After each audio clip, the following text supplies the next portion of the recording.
Halo semuanya, selamat siang.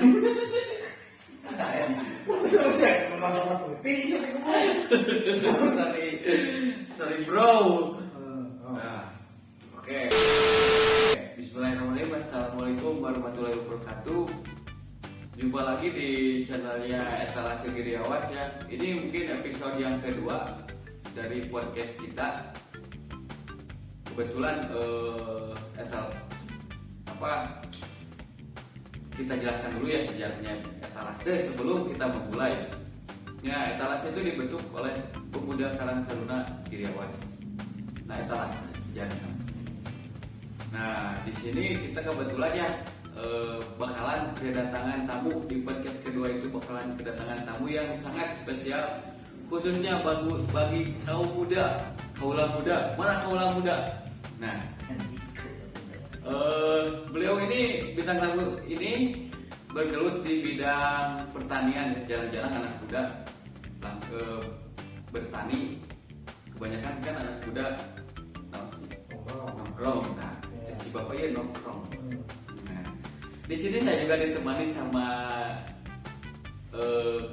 Ketua Karang Taruna atau pengurus dari Karang Taruna Desa Giriawas. Nah, ada Bapak siapa? Hari Priyatna. Bapak Hari Priyatna. Beliau ini juga ya berjabat sebagai Ketua Karang Taruna sekaligus menaungi pemuda yang ada di Desa Giriawas. Nah, mungkin bisa diperkenalkan dulu Bapak Hari, dari mana, terus orang mana, ya silakan. Assalamualaikum warahmatullahi wabarakatuh. Nama saya Priyatna. Kebetulan saya di Karang Taruna mengemban tugas sebagai ketua dan juga mengurus segala potensi-potensi yang ada di Giriawas juga. Itu yang ada wadahnya itu yang namanya Etalase Giriawas. Hari ini kita juga akan mewawancarai salah satu potensi mungkin salah satu potensi yang jarang kita temui, yaitu seorang pemuda yang masih istilahnya yang masih sangat ya dihitung belia juga enggak gitu kan ya, remaja lah, pubertas gitu kan. Dia di usia muda memilih untuk bertani dan kita akan mengobrol mengapa di usia belia seperti itu beliau memilih untuk bertani, sementara orang-orang atau pemuda-pemuda di luar sana memilih untuk ya mungkin nongkrong aja. Untuk selanjutnya ya kita akan langsung mewawancarai narasumber kita. Ya, terima kasih kepada Bapak Hari ya yang mau memperkenalkan diri sebagai Ketua Karang Taruna. Nah, langsung saja ya, biar kagak lama, biar kalian tidak kesel nungguin bintang tamu kita langsung panggil aja bintang tamu kita untuk hari ini. Ya, dipersilakan kepada Bapak Hikam. Oh ya, untuk anak muda kita ya, yang pasti kalian akan sangat penasaran, ya langsung aja kita panggilkan. Silakan Kang Hikam.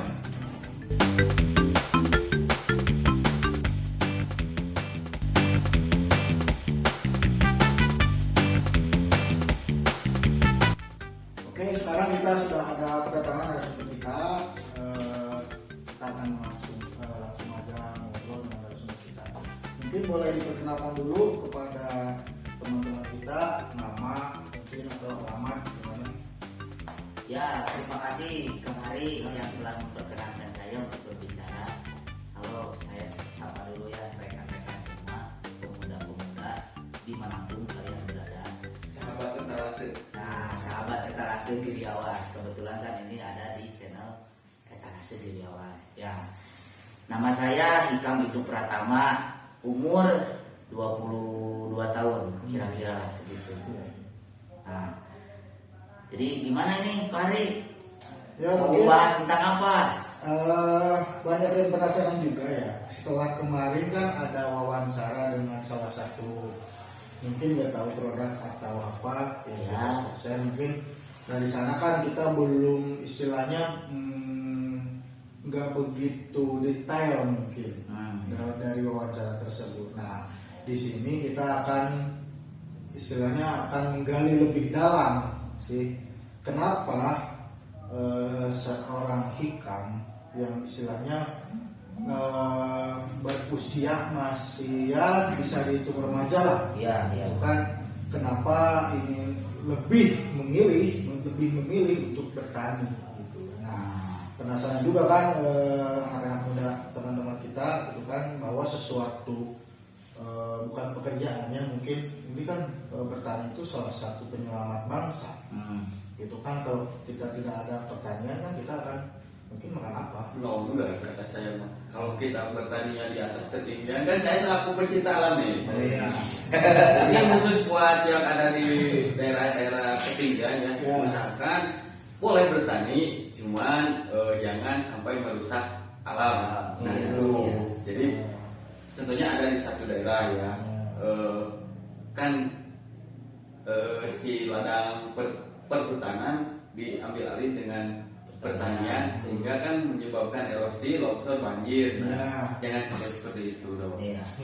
Ya kan kita membahasnya lebih ke kenapa sih di usia muda, gitu kan? Ini kenapa? Kritikan. Ya, kenapa harus di usia sekarang yang masih ya terhitung remaja? Kenapa harus memilih bertani? Nah, mungkin orang-orang kan para pemuda atau misalkan di luar sana budak orang ya masuk kuliah tuh lah, gitu kan? Masalahnya kan bahasanya gitu. Itu kan musuh nikmatilah masa muda teh. Jadi lebih ke usia muda. Itu kan fokus ke sananya. Kenapa sih ketika usia muda harus memilih bertani? Kenapa misalkan nggak nongkrong gitu kan? Usia muda kan terkenal dengan ya mungkin main lah, pulang malam atau misalkan tidak akan mengulas misalkan kenapa di usia ya yang misalkan sebelia itu memilih untuk bertani gitu. Mungkin nanti juga ya yang tadi saya debatkan mungkin bakalan dijelaskan lagi. Iya, bakal dijelaskan semuanya. Maaf. Nah gitu. Nah untuk misalkan kegiatan sehari-hari mungkin bisa dijelaskan kepada teman-teman. Oh iya. Kegiatan sehari-hari. Kegiatan sehari-hari saya kan sekarang menginjak semester 5 istilahnya lah. Pasti kalau ini yang menontonnya kalangan mahasiswa ataupun yang kuliah gitu ya, pasti merasakan lah sulitnya itu semester 5 seperti apa. Mungkin tidak sesulit semester 6, semester 7, semester 8. Jadi dari semester 5 itu sudah mulailah intens gitu kan belajarnya. Nah, kegiatan sehari-hari saya paling kalau nggak kuliah saya pergi ke ladang. Ladang mungkin ya ke ladang gitu kan. Nah setiap hari itu kalau misalkan hari Jumat ya saya istilahnya libur lah, bisa disebut libur gitu. Mungkin dari jam berapa sampai jam berapa di ladang? Kalau di ladang itu tergantung ya Pak Hari. Nah kalau di ladang misalkan kita kegiatannya itu lagi sibuk-sibuknya bisa nyampe sore, paling jam 3 saya pulang kan persiapan sholat asar. Kalau misalkan ditanya nggak sibuk gitu, kalau nggak sibuk paling saya sampai duhur udah. Oke, untuk pertanyaan berikutnya mungkin ini yang paling penasaran. Kenapa di waktu muda memilih untuk bertani? Wah ini pertanyaannya yang sangat menurut saya ini sangat berat gitu. Kawan-kawan sangat berbobot lah istilahnya. Nah jadi mengapa saya pas waktu muda itu bertani? Nah mungkin sedikit histori dulu ya kawan-kawan, biar tahu lah awalnya saya terjun ke dunia pertanian itu bagaimana. Nah mungkin saya pas waktu SMA nih, SMA kelas 1 saya mulai menginjak lah istilahnya, mulai mengenal dunia pertanian seperti itu. Nah dari kelas 1 SMA saya mulai, tapi itu belum kerja ya, belum. Saya baru istilahnya baru main-main saja. Baru ada kepikiran gitu. Nah, seperti itulah. Karena kan notabene-nya orang tua saya itu petani gitu. Jadi istilahnya saya main lah gitu ke ladang, main cuma lihat-lihat gitu kan. Lihat tanaman, sayur-sayuran seperti cabai, kentang, kol, wortel dan lain sebagainya. Ya, Nah, bentar sebelum ya. dijelaskan lebih lanjut. Nah, mungkin tadi kan notabene mungkin latar belakang keluarga Anda kan bertani. Nah, kalau boleh tahu emang itu dari kakek atau nenek dulunya emang bertani atau apa gitu? Nah, kalau itu sih enggak. Kenapa saya bisa sebutkan enggak? Karena notabene keluarga saya catatan hidupnya tidak ada seorang petani gitu. Jadi cuman bapak, abah saya doang gitu. Menyebutnya apa ya? Nah, abah. Jadi hanya sampai orang tua saya saja gitu yang menjadi seorang petani. Jadi kan kalau misalkan orang tua petani, ya saya juga lah istilahnya kalau apa ya bisa disebutkan petaninya itu bisa maju gitu kan, mengapa tidak saya nggak turun ke pertanian gitu. Jadi meneruskan jejak. Nah, apa gitu. boleh dilanjut bagi yang tadi. Ya, mungkin tak dari kelas 2, kelas 1, kelas 2 lah. Saya cuma main-main aja, paling disuruh sama orang tua cuman untuk melihat saja bagaimana gitu kan caranya. Yang pertama gitu kan mengolah lahan, kedua mungkin ada pemberian pupuk, dosis-dosisnya itu seperti apa, kemudian yang ketiganya itu cara menghandle hama penyakit pada tanaman, dan keempatnya panen. Nah, mungkin itu. Nah, lanjut ke kelas 3 saya akan mulai lulus. Saya istilahnya mau melanjutkan ke jenjang pendidikan yang lebih tinggi, yaitu kuliah. Nah, saya kan awalnya saya lulus 2017 kalau nggak salah, 2017 lah, nggak tahu 2017, 2018 saya lupa lagi. Nah, saya mulai daftar lah istilahnya daftar gitu kan, mulai daftar. Nah, sudah mengikuti tes di sekolah gitu kan, saya tidak lulus. Kemudian saya langsung datang ke istilahnya ke universitasnya, saya tes lagi, saya tidak lulus. Nah, dari situ kawan-kawan saya down. Manusiawi ya kawan-kawan. Dari manusiawi nih. Kalau misalkan kalian nih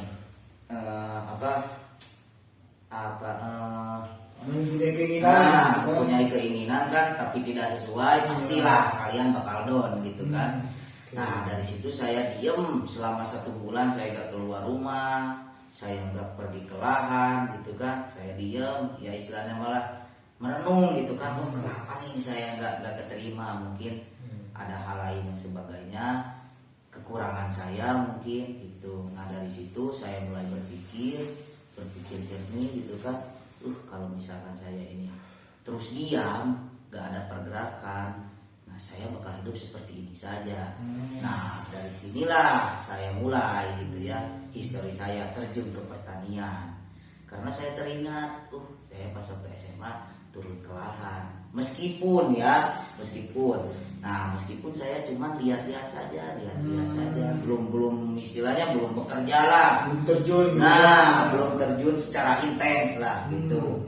Nah, dari situ saya mulai terjun lah istilahnya, diaping sama orang tua saya, sama abah gitu kan, istilahnya di edukasi dulu lah masalah pertanian gitu. Nah, alhamdulillah gitu ya.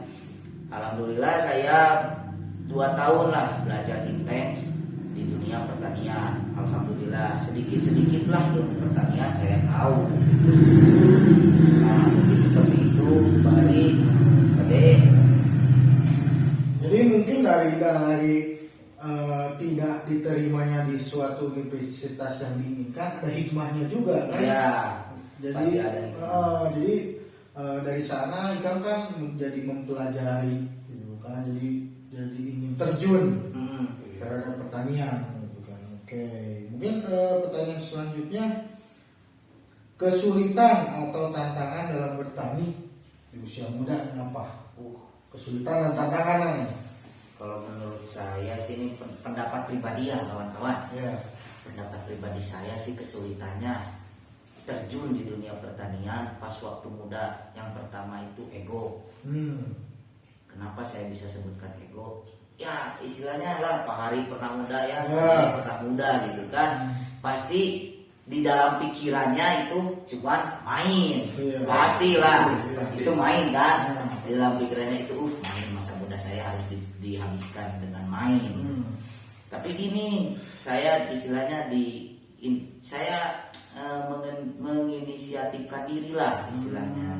Jadi saya berpikirnya gak tahu ya orang-orang lain di sana yang seusianya ya istilahnya seentragan Sama lah misalkan. Nah saya berpikirnya gini, kalau saya istilahnya gini lah, kata pepatah Sunda kan ada gini, lamun urang daek peuri pasti menang perang. Nah gitu kan. Nah dari situ saya berpikir kalau saya mengorbankan masa muda saya untuk bertani, istilahnya masa tua saya tinggal menikmati gitu kan. Saya ingat pepatah itu. Jadi apa yang kalian tanam itulah yang kalian tuai gitu kan. Nah dari situ saya mulai kesulitannya itu yang pertama yaitu ego, yang kedua itu gengsi boy. Pastilah seusia kita istilahnya gengsi, terjun ke lapangan apalagi bertani kan pakai sepatu bot istilahnya kotor-kotoran gitu kan, pegang cangkul tentu kan pada mau gitu istilahnya. Nah yang ketiganya itu mungkin dari apa ya? Ya mungkin dua itulah istilahnya yang kesulitan saya di dalam dunia pertanian itu ya mungkin itu aja, ego sama gengsi. Gengsi. Oke. Mungkin dari Pak Jaya ada pertanyaan buat Kang Ikang mungkin? Ya, mungkin ada beberapa hal ya. Ya, silakan sampaikan. Jadi yang barusan aja ya, Ya. biar saya kemas dulu. Jadi ketika kalian muda ya, proses itu tidak akan mengkhianati hasil. Ya itu. Terus untuk pertanyaan nih, mungkin lebih ke estimasi waktu ya. Ya. Nah itu membagi waktu antara bertani sama kuliah gimana tuh? Terus sama kan kebanyakan anak muda itu pengennya main kan kata kamu juga main terus cari hiburan kan kamu mensibukkan dengan pertanian. Nah membagi waktu itunya gimana? Terus apakah nggak tertarik juga untuk seperti mereka ya pengenlah main terus sibuk pacaran atau gimana? Itu bisa dijelaskan beberapa sedikit tips buat pemuda nih agar pemuda itu lebih maju lah, lebih berkreatif, berkreasi dalam bidang atau dalam bidangnya atau skill kemampuan yang ada di pemuda itu. Boleh lah dijelaskan sedikit juga. Ya mungkin apa ya, cara membagi waktu memanajenya bagaimana mungkin gitu ya Pak Jaya. Iya. Nah ini mah bukan tips atau apa ya, kalian mau mengikuti juga boleh, enggak juga nggak apa-apa. Nah kan dikarenakan sekarang itu musimnya pandemi COVID gitu kan, pastilah istilahnya berkumpul-kumpul itu susah gitu kan. Nah sekarang kan kuliah itu saya secara online, daring lah istilahnya, dalam jaringan. Nah kan menurut saya itu ada hikmahnya lah menurut saya gitu ya, sebagai petani muda yang bergelut, bukan bergelut apa ya, mungkin yang sekalian istilahnya sambil bertani gitu ya, ada hikmahnya menurut saya. Nah dikarenakan dalam jaringan ini kan secara Zoom gitu ya, pastilah Pak Hari juga tahu. Kalau disiasatinya bagaimana? Nah kan HP Zoom, saya Zoom dulu, tapi saya juga melihat dulu ini yang diterangkan dosen itu istilahnya yang penting banget atau enggak gitu. Kalau misalkan yang penting, saya diam dulu saya tidak ke kebun, enggak ke kebun dulu. ataupun bisa ke kebun, paling saya diam di saung gitu. Oh. Kuliah dulu lah misalkan, Iya. yang dijelaskan sama dosen yang penting-pentingnya, yang menurut saya penting, saya nggak bekerja dulu gitu. Nah, ya kalau misalkan dosen ini misalkan nggak terlalu penting menurut saya, ya saya paling pakai headset, colok HP-nya simpan di tas, saya mulai bekerja. Gitu. Oh, jadi sambil bertani gitu. Nah, sambil Oh, bertani oke. gitu. Nah, mungkin itu cara memanage saya pas waktu kuliah dengan bertani seperti itu. Kalau misalkan kuliahnya libur, ya saya otomatis langsung terjun ke lahan. Oke. Mungkin ini sedikit apa ya untuk menginspirasi anak-anak muda nih. Ya gitu kan. Mungkin boleh dijawab juga, boleh enggak juga gitu kan.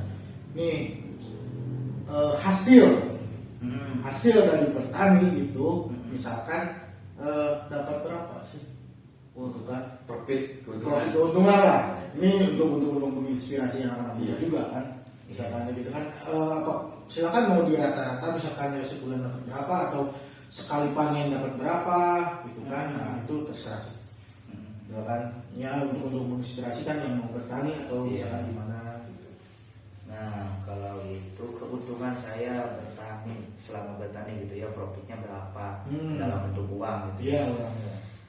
Kalau itu sih menurut saya istilahnya kalau di rata-rata gimana kita menanam, maksudnya gimana kita menanam, luas lahannya berapa hektar misalkan atau berapa mata gitu kan. Nah, dari situ kan kita bisa melihat keuntungan kita berapa. Nah, kalau saya kan ini sebagai contoh gitu ya. Contoh lah ya. Sebagai contoh Di kebun saya. sendiri lah Nah, misalkan. kebun sendiri. Ah. Kalau bertani menurut saya itu nggak ada patokan lah. Oh. Nggak ada patokan. Rata-rata kita dapat berapa gitu kan. Nggak ada patokan menurut saya. Tapi soalnya saya lihat-lihat itu selama saya terjun ke dunia pertanian itu gimana lah kita seperti main judi. Kita bisa sebutkan seperti itu. Mengapa saya bisa menyebutkan seperti itu? Karena kan di dalam bertani kita tidak tahu, misalkan kita menanam nih bulan Januari misalkan kentang kan usianya 90 hari sampai 100 hari, berarti 3 bulan Ya, 3 bulan berarti ya. Nah, misalkan kita tanam awal misalkan harga 6.000, gak tahu kan kedepannya kita menginjak si harga kentang itu berapa harganya, ada mungkin turun, ada mungkin naik gitu kan. Itu kan istilahnya bisa kita sebutkan itu seperti judi gitu lah, istilahnya permainan lah gitu. Tapi lebih ke misalkan bahwa di sana lah tantangannya, Ya. di sana kita diuji mentalnya. Ya seperti itu Pak Ari. Jadi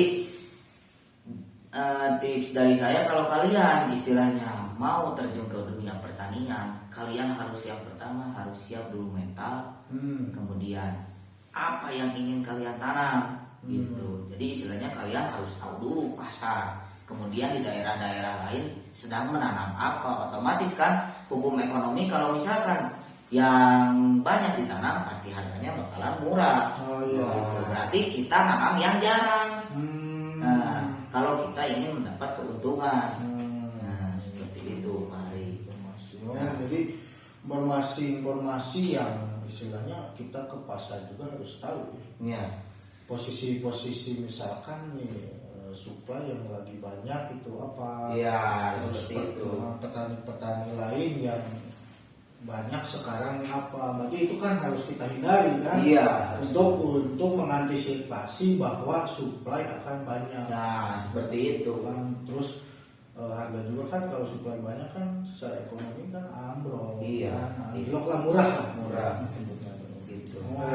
Ada beberapa ya yang saya ingin pertanyakan lagi. Oke. Terkait tadi mungkin ya kata Ikam secara kasarnya itu kalau mau bertani itu kita harus kayak judi.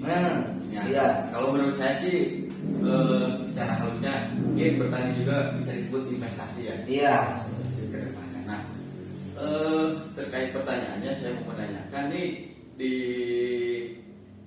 tanah seperti apa ya untuk cocok bertani. Contohnya tanam sayuran itu di tanah yang seperti apa? Apakah harus di ketinggian 1000 meter? Apakah harus di ketinggian kurang lebih dari 1000 meter? Nah, mungkin itu yang kita.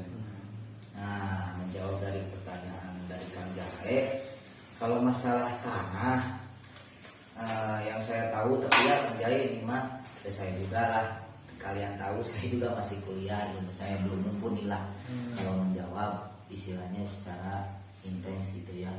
Nah mungkin yang saya tahu kan saya keseringan nanam cabai gitu ya, nanam cabai beserta kentang, istilahnya kalau dalam bahasa Indonesia itu tumpang sari. Jadi Tumpang sari. Nah, tumpang sari.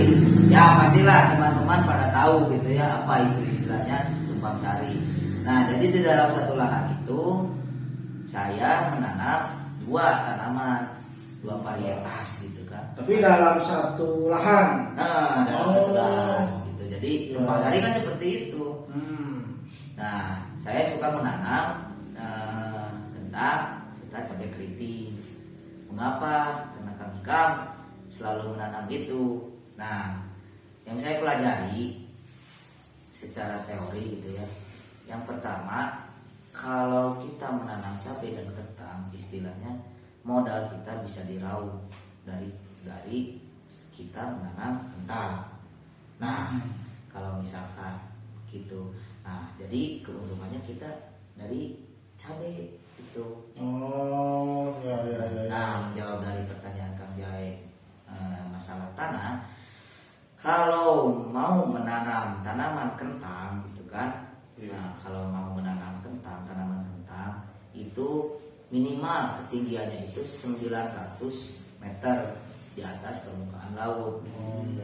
Nah, mengapa harus istilahnya harus di ketinggian seperti itu kan? Karena kan kita banyak lihat gitu kan, penghasil kentang istilahnya banyak, yang terbanyak dan juga bagus istilahnya panennya bagus, pada besar-besar gitu kan. Itu adanya di Kerinci, kemudian ada di Dieng. Itu kan dataran tinggi. Itu malahan lebih dari 1000 meter ketinggiannya.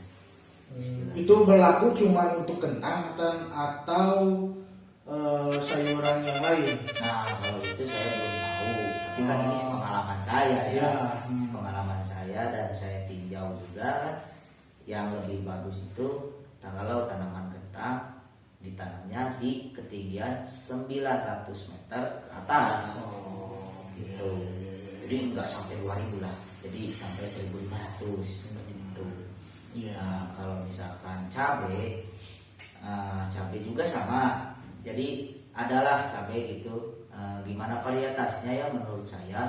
Gimana varietas cabainya? Maksud varietas itu jenis cabainya itu yang seperti apa? Seperti kalau kita kan ada kalau di gunung gitu istilahnya di ketinggian 1500 ada kan yang cabai bedot kan. Nah, itu kan bagus di istilahnya di ketinggian 1200 sampai 1500 gitu kan, itu bagus. Nah mungkin itu yang saya tahu mungkin Pak Jaya ya. Oke.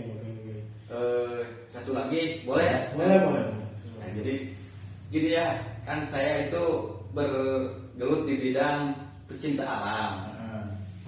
Ini mah tips buat para petani terkait pertaniannya, lahan pertaniannya. Ini mungkin oleh Kang Hikam bisa dijelaskan. Nah, kebanyakan kan yang bertani sekarang itu di pegunungan, jadi merusak ya alam. Nah, yang saya khawatirkan ke depannya kan kalau alam sudah rusak, mungkin kan yang kena efeknya, dampaknya kan kita. Nah, tips ini membuat para petani yang di atas ketinggian, khususnya di pegunungan yang menanam itu bagaimana cara menanamnya dengan baik supaya tidak merusak itu hutan yang ada di lahan mereka gitu. Yang untuk menyinggung tentang hutan, masalah pertanian di lahan ketinggian di gunung lah. Ya, di gunung. Mungkin menurut saya itu kenapa petani bisa terjun ke gunung? Dikarenakan kan di sini di desa kita istilahnya, di desa kita kan di mana lahan yang istilah bukan yang cocok ya, yang kosong untuk dunia pertanian, gak ada kan, gak ada. Jadi istilahnya kan di kita kan mayoritas itu ya di desa kita, desa Giriawas kan mayoritasnya itu petani semua, kebanyakan hampir 80% lah ya bisa disebutkan Pak Ari. Seperti itu. Nah, berarti kan keseharian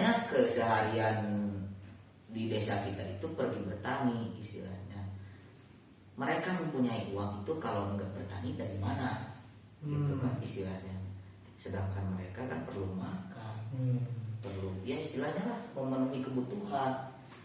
Nah, langsunglah terjun ke pertanian, menanamnya di gunung. Gitu.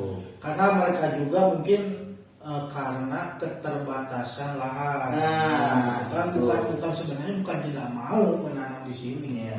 Karena misalkan oke lah kita hitungkan di hutan itu kan kita membuka lahan yang gratis gitu kan, tanpa menyewa.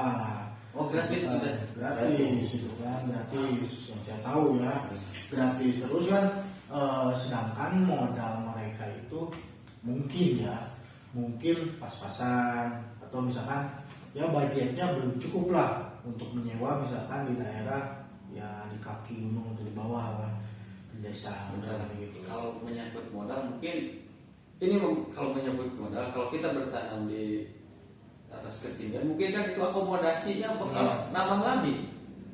Iya, tapi kan setidaknya kan beban mereka untuk menyewa lahan gitu. Enggak mereka pikirkan lah, enggak masuk istilahnya budget lah untuk menyewa lahan gitu kan. Nah itu kan mereka juga memperhitungkan kan ini membuka lahan gratis.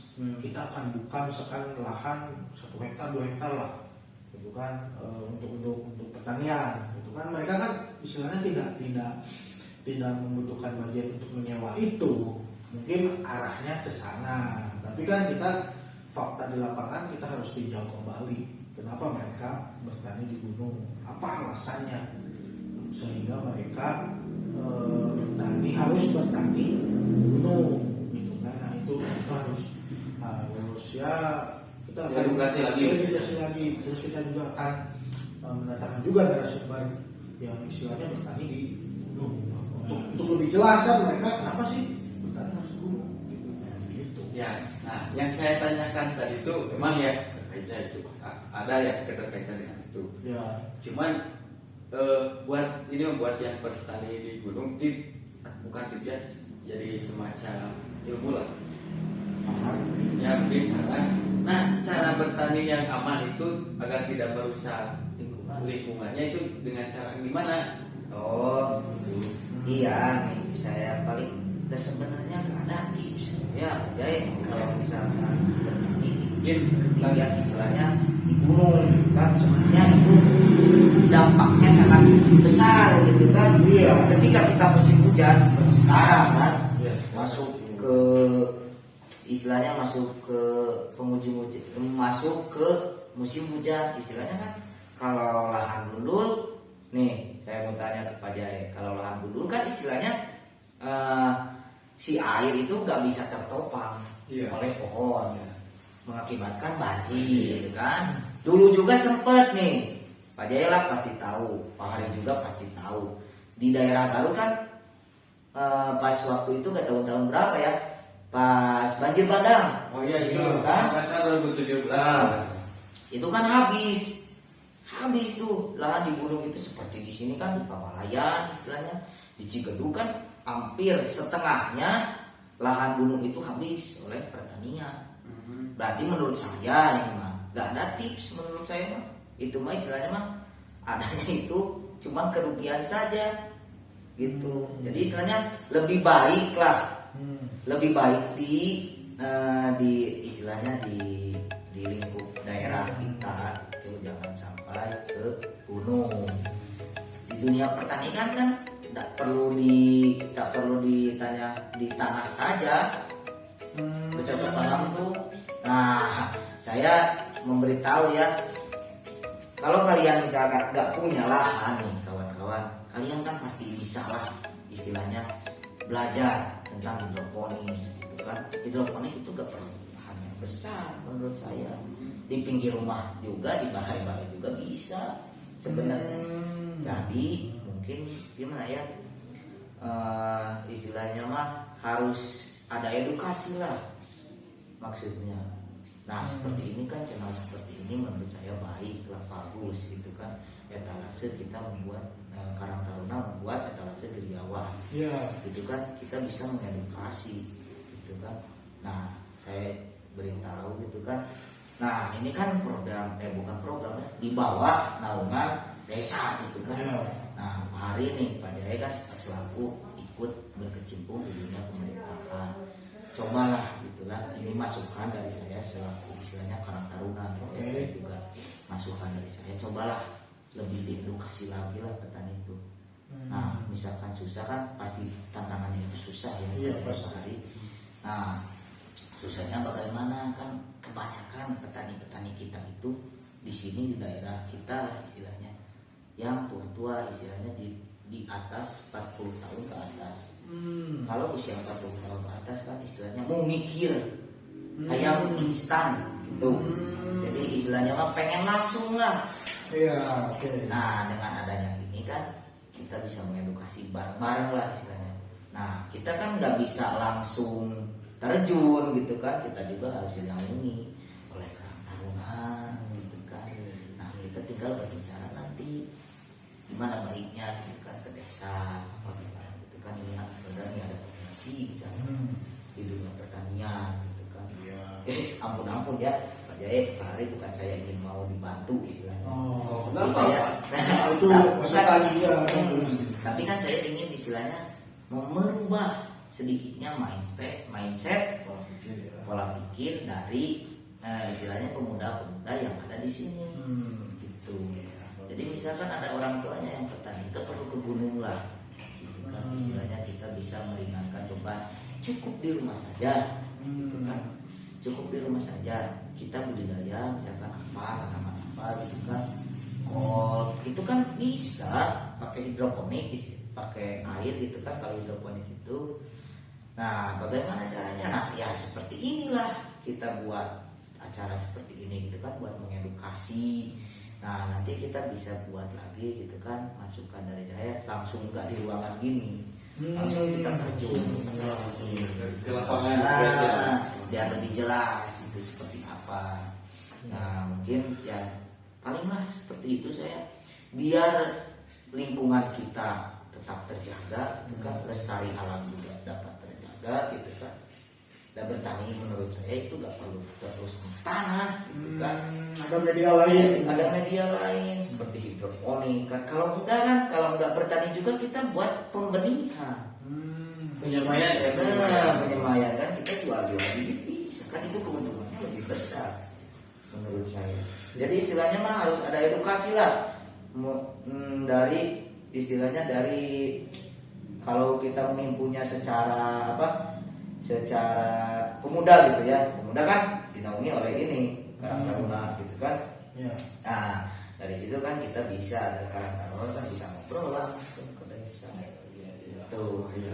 Mungkin ada satu lagi deh pertanyaan buat Kang Hikam.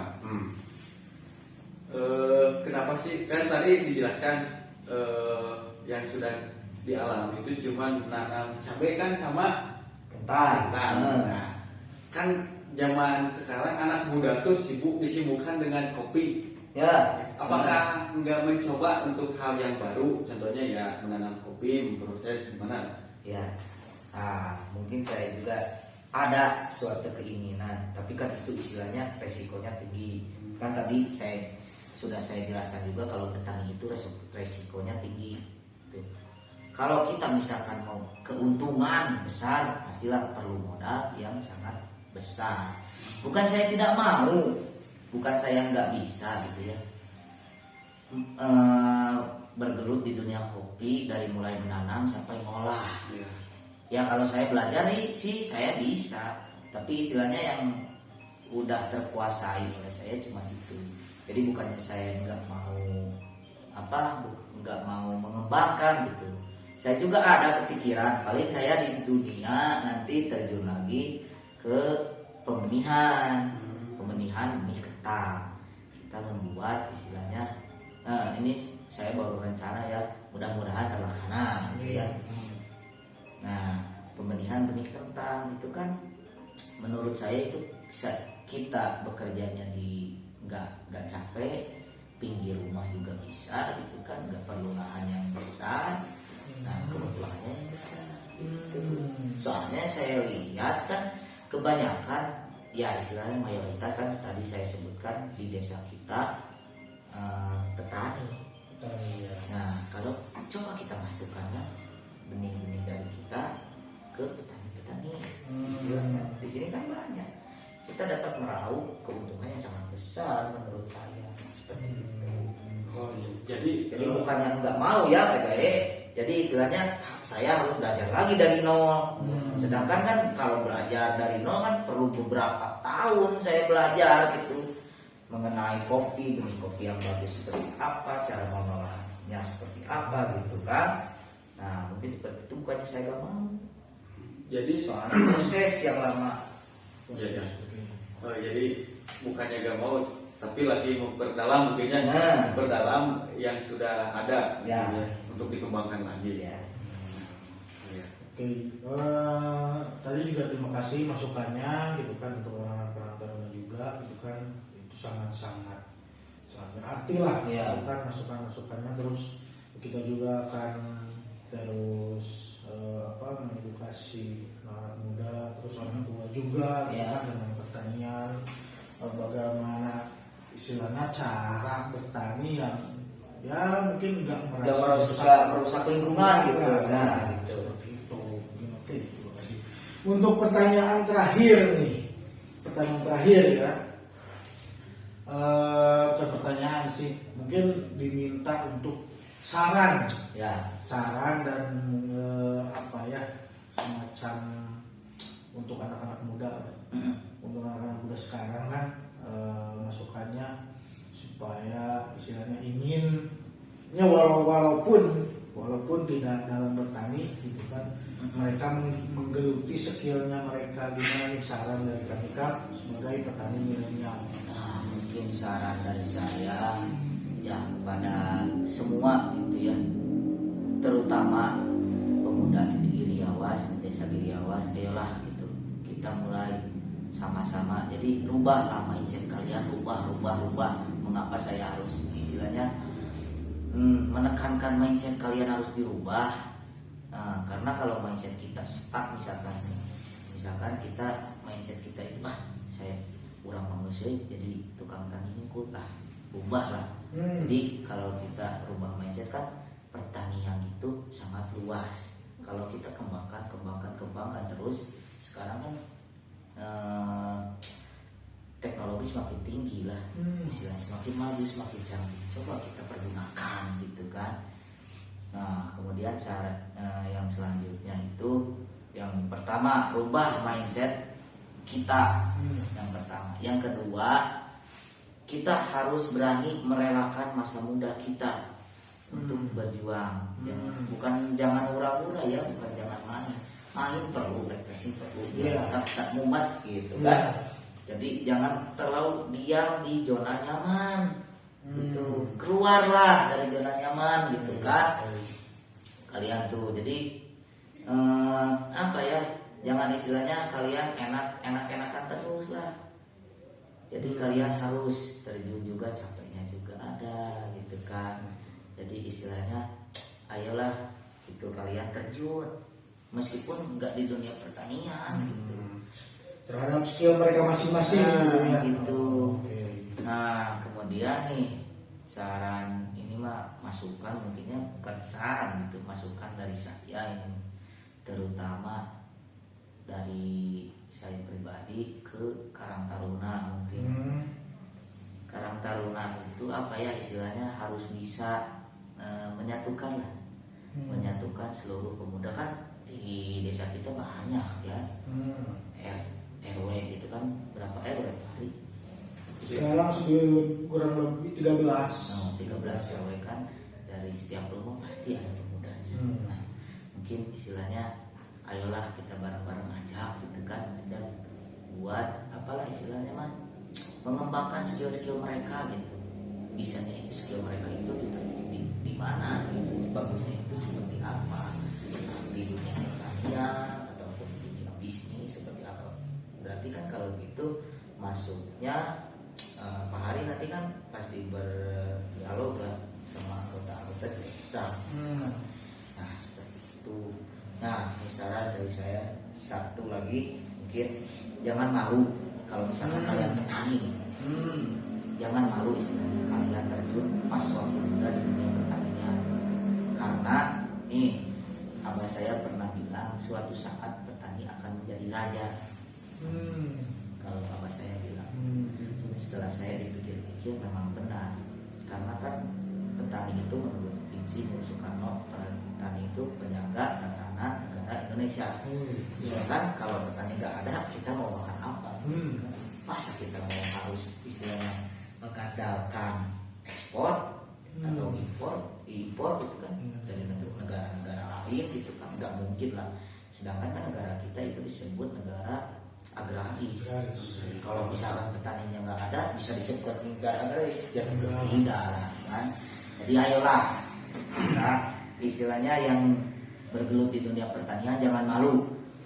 Istilahnya simpan dulu gengsi kalian, simpan dulu ego kalian. Nanti juga ada masanya kalian itu untuk bermain dan istilahnya menghabiskan waktu-waktu kalian.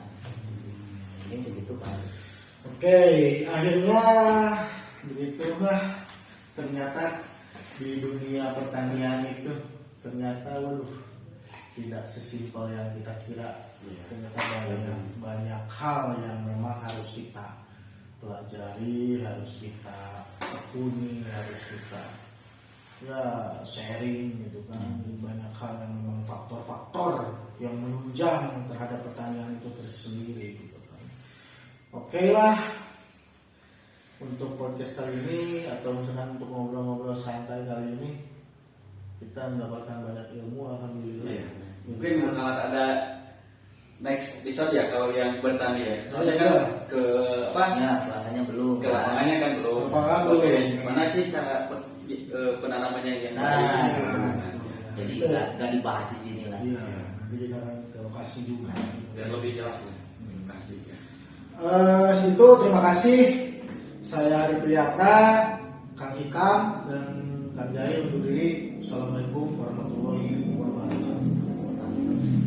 Mohon kita berada di subscribe. Oke.